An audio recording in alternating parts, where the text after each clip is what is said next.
justamente, muitas pessoas ainda pensam, instituições também ainda pensam a arte pública nessa chave antiga a qual você se referiu, a ideia de que uma arte pública seja uma escultura monumental, né? Uma estátua equestre de alguém com uma espada na mão, algum fato comemorativo que vai ser monumentalizado.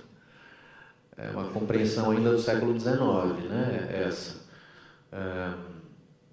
Ao longo do século XX, a história da escultura mudou absolutamente essa ideia, né? Primeiro, a escultura moderna fez essa crítica da ideia de escultura como monumento e inaugurou um novo paradigma onde escultores passaram a fazer esculturas que foram postas em espaço público e que não são monumentais nem comemorativas. Então, estou pensando, por exemplo, nas grandes esculturas do Calder, ou mesmo do Picasso, e depois do Richard Serra, né, grandes esculturas que não têm pedestal, elas não ficam sobre uma base, elas estão diretamente no chão e elas estão tentando, no caso do Serra, sobretudo, que já é uma concepção site-specific, né, que é uma concepção que dialoga com um lugar específico onde ela está, tentando produzir choque. Né? Então, o Tilted Arc do Serra na Federal Plaza, no downtown, em Nova York, no centro financeiro, foi um incômodo, porque era uma chapa de ferro de 80 metros que obrigava as pessoas a contornarem ela para poder atravessar a praça. Isso causou um transtorno geral numa praça muito movimentada, em frente a uma boca de saída do metrô, onde todos os executivos saíam e tinham que andar em linha reta, não podiam mais. Né? Aí tiveram que ficar contornando, e isso gerou um grande incômodo, que era o que o Serra queria. E depois isso terminou no tribunal, né? A escultura foi processada, a prefeitura que encomendou a escultura foi processada, esses processos duraram 8 anos. Ao final de 8 anos, a prefeitura foi condenada, teve que remover a escultura. O Serra não aceitou que a escultura fosse posta em nenhum outro lugar, porque ela era site-specific, e ela teve que ser destruída, uma chapa de ferro de 80 metros. Vocês imaginam como é para destruir isso? Foi uma espécie de catarse, né? Mas, digamos que o fracasso dessa escultura foi o seu sucesso, né? Porque ela causou o ruído que ela queria. No Brasil nunca aconteceu nada parecido com isso, né? Ao contrário, as nossas esculturas modernas, que seriam equivalentes a esses trabalhos do Serra, não sei se vocês já repararam, mas existem várias. Vão na Praça da Sé. Né?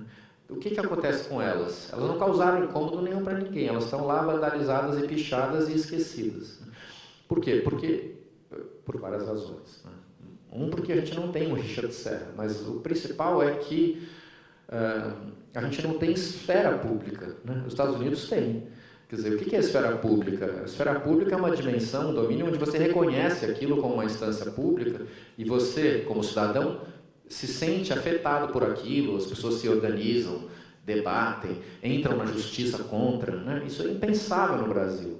O que acontece é que vão mijar na escultura, mas não vão querer processar. Né? Nenhuma escultura nunca no Brasil teve esse poder.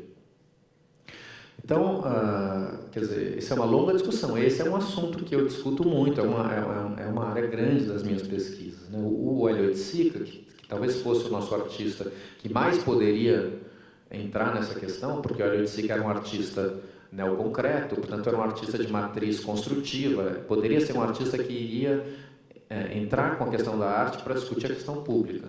O que ele faz? Ele faz parangolé, que é uma capa que você dança e aquilo desaparece, né? Ou ele faz obras em terreno baldio e não em espaço público, porque ele acha que o que é mais transformador é o terreno baldio e não a praça.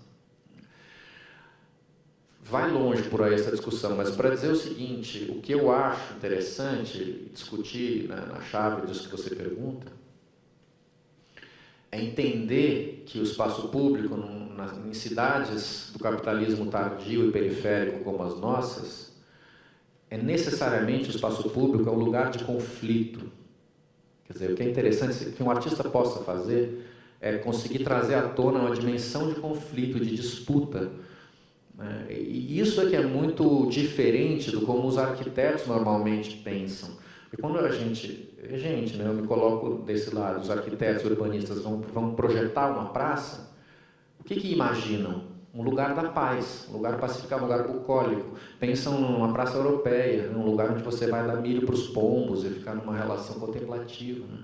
E esse é exatamente o raciocínio mais perigoso, eu acho.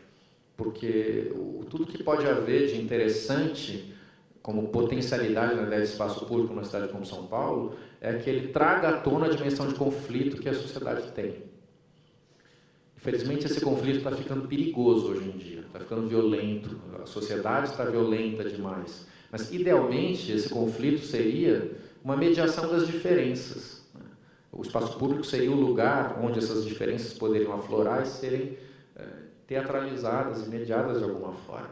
Um exemplo bom que eu acho é a Praça Roosevelt, que foi destruída aquela antiga, que era um desastre, foi feita essa nova, que não é grande coisa, mas que conseguiu uma virtude excelente, que foi abrir a praça para as ruas do entorno e ter um uso intenso de pessoas que vão, incluindo os skatistas. E é o que acontece ali? Começou a ter muita disputa, né? Disputa pelo uso. Skatista que usa muito, mas que é um problema, né? Que também as populações, pessoas, famílias com criança, também querem usar, as pessoas de terceira idade querem um outro tipo de uso, os moradores dos prédios em torno, que estão putos da vida, porque agora tem muito barulho, só que o barulho é sinal do uso, antes, quando não era usado, não tinha barulho. Então, o que acontece? Quando surge todo esse tipo de problema, é um ótimo sinal. É um sinal de que o espaço público, que não existia, agora existe, porque ele está sendo disputado. Então, eu acho que essa é a questão. Eu acho que os artistas que são bons são os que conseguem fazer essa questão aflorar.